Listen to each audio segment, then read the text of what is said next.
It had everything. We had a fabulous band, a live band, some of the best musicians in Hollywood. Every day we worked together. We rehearsed on the rehearsal stages. Neil Simon's brother, Danny Simon, who would rehearse shows and doctor shows, he worked with us every day. The cast of 7, Bob Korff, who was a Broadway singer and turned into one of the best vocal coaches in the country, still today, was one of our singers. Judy Gibson from New York, who was a singer in her own right. Anne Bloom, popular actress, little sprite, blonde, who later became a psychotherapist, I understand. She was the smart one. And Murray Langston, the unknown comic who used to wear a bag on his head, and John Bennett Perry and I rounded out that cast. Rehearsals were showbiz. We learned to dance.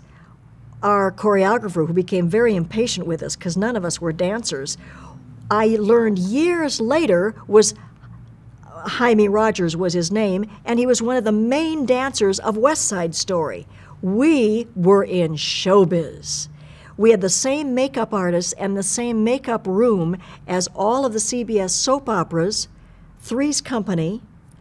In fact, Suzanne Summers taught me how to get makeup off with Johnson's Baby Soap, which I still do. And we knew it. We knew we were having a fabulous time. It was in front of a live audience. We'd do a sketch 1 minute, then we'd do a group song, which was well rehearsed, and we sounded good. John and I would do a duet. Then we'd interview Tennessee Williams. We had a wonderful set with stuffed animals. It was a rare time. We'd eat at the farmer's market at lunch, you know.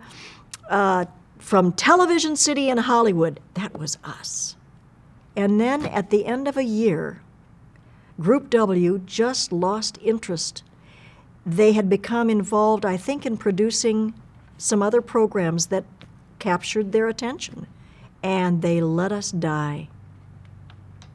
It was a real heartache.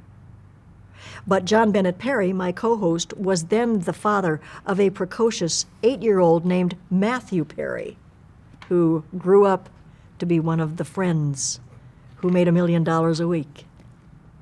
Was he on set with you often? No, but when I was at John's house once, Matthew was there. And I remember as an 8-year-old with his dad's arm around him, he told a very funny story about a guy who walks into a bar with a duck under his arm. And I thought, this kid is smart.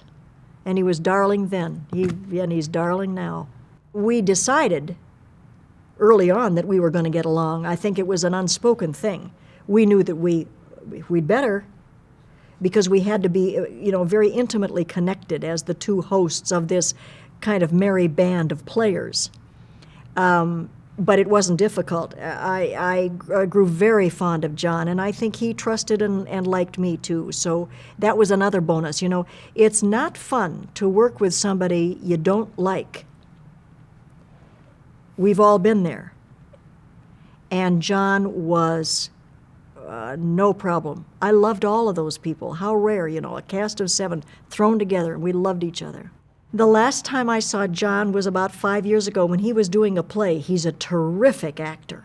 In fact, he and Murray used to go up for the same parts a lot. And John was doing a play directed by Jenny Sullivan, the dear friend that I was in acting class along with Murray and so many others. Jenny is a wonderful director. And so she called me in to read for the part opposite John. Oh, I was tickled, because I loved John, love him. But I wasn't right for the role. So my darling friend Jenny, who called me in to audition, had to say, "You're out." We've seen John once in a while, and we keep talking about getting together again, the old cast, and we haven't done it. It was a magical year. Interestingly enough, it was exactly the same year that my sister Susan, who was 22, was dying of cancer.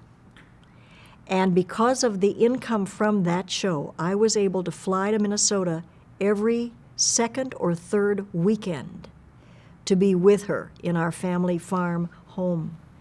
We would never have been able to afford it otherwise. And that, too, was a wonderful gift, a wonderful gift. Susan was, there were 3 of us girls, and as our piano teacher said to me at her funeral, Mrs. Stepperud, who taught all three of us sisters the piano. Mrs. Stepperud said to me at Susan's funeral, "You know, Stephanie, it's a shame that Susan was the one to die because in ways she was the most talented of the three of you." Such kindness and grief. Yes. But I remember chuckling even then, you know, because she was right, and I knew she was right. Susan was married in October and died in December. And the Everyday cast lived through that with me. It was a very rich year